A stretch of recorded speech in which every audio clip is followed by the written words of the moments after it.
What's up guys, it's Tommy here and welcome to a brand new Liverpool transfer news video and the Express newspaper and various other journalists and very well connected Liverpool based journalist Paul Gorst, who is working for the Liverpool Echo and he's basically a mouthpiece for Liverpool Football Club. They are all saying that Liverpool have contacted the agent of Eberechi Eze, the brilliant England midfielder who is at the Euros. He plays for Crystal Palace, he's 25 years old, so he's at the prime of his career, at the peak of his powers, and that's what the kind of players that Liverpool need to sign, in my opinion. And Eze can play in a wide variety of positions. He can play on the right wing, on the left wing, as an attacking midfielder, as a false nine, as a centre forward even. And Liverpool look to activate his £60 million release clause. And according to these reports, Liverpool have made contact with the agent, the representatives of Eberechi Eze. Of course, he's at the Euros, so right now we can only talk with his agent. And in this video, you will get a really detailed analysis of Eberechi Eze, all his statistics and metrics and what he has done so far in his career and how he could fit into the Liverpool playing style. And we will also talk about Uruguay and Darwin Nunez, because Darwin Nunez has now scored 5 goals in his previous 3 games for the national team, and he also broke a record of scoring for 7 consecutive games for the Uruguay national team, which is a new record, and that's absolutely brilliant. And the Palace Way, which is a Crystal Palace based newspaper, he has said that they have reported that Liverpool have contacted Eze's agents this week as they declare their interest. And the fact that Paul Gorst started talking about Eberechi Eze signals to me, indicates to me that Liverpool are interested in Eze and they want to bring in a forward player, because we don't really have a backup for Mo Salah, and Mo Salah will be absent for the Africa Cup of Nations, which is going to get hosted again next season. I can't believe how frequent, how often sometimes the Africa Cup of Nations are. But Liverpool don't have a brilliant replacement. Ben Doak can play there, Harvey Elliott can play there, but they are not ideal right wingers. And Man City and Tottenham are waiting in the wings too, and they are exploring the situation around Eberechi Eze. And Crystal Palace are already in talks with his replacement, Antonio Nusa from Club Bruges, who is a very talented winger, and Crystal Palace are in talks to sign Nusa because they anticipate, Michael Olise going to Bayern Munich. He's already, very close to signing, and Crystal Palace face a fresh fight to keep another of their star players. And Oliver Glasner, the new manager who came in mid-season, and he has done a wonderful job at Crystal Palace. Crystal Palace ended the season as the form team in the Premier League, apart from Arsenal and Man City. And Glasner risks losing Olise's teammate Eberechi Eze, who has serious interest from Tottenham and Liverpool. And according to the Liverpool Upside news outlet, they are also reporting that Liverpool make contact with Eberechi Eze and his representatives as well. Eberechi Eze has been a regular starter for Crystal Palace for 4 seasons, making 124 appearances, scoring 26 goals. Eze seems a step down from current Liverpool left winger Luis Diaz, but if the interest is real, it's possible the numbers suggest to Liverpool's scouts, a step up in teammate quality would see Eze have better metrics. Crystal Palace, they are not dominating games as Liverpool do. They don't create as many chances as Liverpool do. So Eze's numbers, Eze's metrics will go up at Liverpool if he starts regularly. But the news outlet is claiming that potentially Diogo Jota or Luis Diaz could depart to make room for Eberechi Eze. Eze has impressed at Crystal Palace, scoring 11 goals and getting 4 assists in just the Premier League alone. The season before this season that just finished, he scored 10 goals and got 6 assists, playing all the games for Crystal Palace. We will talk about all the, detailed statistics a little bit later in this video. And Barcelona and Paris Saint-Germain are still interested in Luis Diaz, so Liverpool are weighing up their options. This is how Eberechi Eze and Luis Diaz compare to each other. So they are pretty similar in terms of shots, taken and shooting percentage. The passing percentage is a little bit better for Luis Diaz, but in terms of non-penalty goals, Eze actually scores more non-penalty goals per 90 minutes than Luis Diaz. Luis Diaz carries the ball into the penalty box more often, but Eze has more successful dribbles per 90 minutes. They give the ball away pretty much at the same rate. The big difference is open play shots created for others. Luis Diaz is much better in that, double of what Eze is creating for his teammates. In terms of assists numbers, they are pretty much the same, and as I said, the other big difference is the passing percentage of Luis Diaz is much higher, but that could be down in part to Liverpool keeping possession a lot more, and that gives Luis Diaz more opportunities to pass and better pass percentage rate. As a result, according to Fabrizio Romano, Liverpool and Eze are in negotiations, but the negotiations are not at an advanced stage. The situation is still in its early stages. Nothing is advanced in negotiations at the moment between Everton, Eze and Liverpool, Fabrizio Romano claims.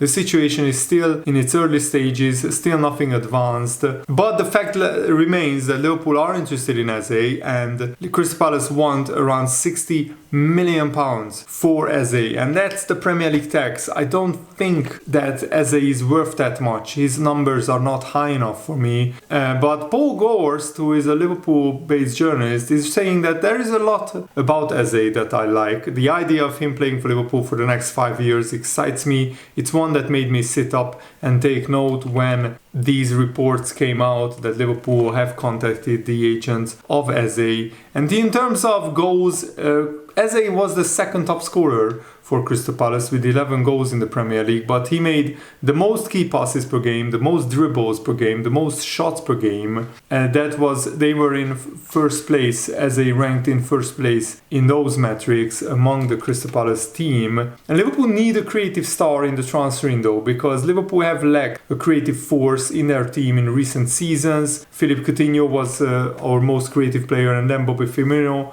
This season, I think McAllister and Szoboszlai has taken up the mantle, but Szoboszlai has failed to really stamp his authority on the Liverpool squad, and he has failed to really cement his place in the Liverpool starting 11. Alexis McAllister has done well in a deeper role, and then in the last few months of the season he has done really well in a more advanced role. The problem is if Olise goes to Bayern, and that deal is very close to being done, then Crystal Palace wouldn't want to lose another one of their star players. They would want a huge transfer fee for Eze. And Eze has done really well. He's 25 years old, as I said, so he's in his prime. Oh wow, his birthday is actually tomorrow. Happy birthday, Eze. I didn't know that. He played 60% of the minutes for Crystal Palace. His market value is around £55 million, and he's mainly a left winger, left midfielder, attacking midfielder. Do Liverpool need another left winger? Unless we sell Diaz or Jota, I don't think so. Do we need another attacking midfielder? I'm not sure. I think we need more defensive midfielder. And he scored 11 goals and got 6 assists in 31 games this season. Last season he scored 10 goals and got 4 assists. And the season before that he had a big injury problem because he only played 19 games in total and only played 1,000 minutes compared to more than 2,000 minutes in each of his last 2 seasons. What is really interesting is that Eze started his career at Arsenal in their youth academy, but then he joined Fulham and then Reading, but Millwall was also a club that he played for as a youngster, but then Millwall released him, and then he went on a successful trial for Queen's Park Rangers where he signed on in 2016. And he played 3 seasons for Queen's Park Rangers before, going to Crystal Palace. And this was his 4th season at Crystal Palace. In his first season, he played 36 games and scored 4 goals for Crystal Palace. But the last 2 seasons, he scored 10 and 11 goals in the Premier League, which is really impressive. And he already has 5 games for England national team. But as I said, if you compare his price to the value that he brings, and he's playing in a position where Liverpool don't really lack players unless we sell Luis Diaz, I don't see a scenario where Liverpool would spend 50, 60 million pounds on Eberechi Eze, but I could be wrong. Let's wait and see what happens. And if you compare Eze to other attacking midfielders and wingers in terms of the last 1 year, and if you compare attacking midfielders and wingers with Eze from all the other top 5 leagues, his metrics are actually pretty impressive in terms of shots, non-penalty expected goals and non-penalty goals. He ranks in the top 10%. In terms of non-penalty goals, top 6%, and also his non-penalty expected goals and expected assists, he's in the top 10%. In terms of shot creating actions, he's in the top 20% as well, but his pass completion rate, his progressive passes are below par, as you can see. But in terms of successful take-ons, he's in the top 10%, which is also really, really impressive. And he's defensively not too bad. In terms of blocks and tackles, he ranks pretty well among other attacking midfielders and wingers, so he can track back if it's needed. Eze's one of his finest skills is the way that he manipulates and controls the ball, and the way that he turns with the ball, his dribbling skills, the effortless turning radius with the ability to carry the ball forward for longer periods, to keep possession, to go past people, and to actually dribble and score from creating chances for himself and his teammates. While receiving the ball, he will use deception techniques to make uncanny movements, tricking opponents with feints and body rolls to get away easily from oncoming defenders. He's a very silky player, so I really like these kind of creating creative attacking midfielders. But we already have Dominic Szoboszlai and Alexis McAllister. Especially Szoboszlai is a similar type of player. Not sure if Liverpool really need Eze in that department. But I wanted to still give you guys a comprehensive rundown on Eze's skills. He often runs with the ball into open spaces, making the defender move off his marker. And then with the deft flicks and chops, he deceives the defenders and runs into the opposite direction where he has created the extra spacing. And even though Eze averages 3 dribbles per 90 minutes, he also enjoys delivering assists and delivering crosses into the box with either foot, because he's averaging 1.5 accurate crosses per 90 minutes, which is also very impressive. So let me know, do you want Liverpool to sign Eze? Is he worth 50, 60 million pounds? I want to hear your opinion. Let me know in the comments below.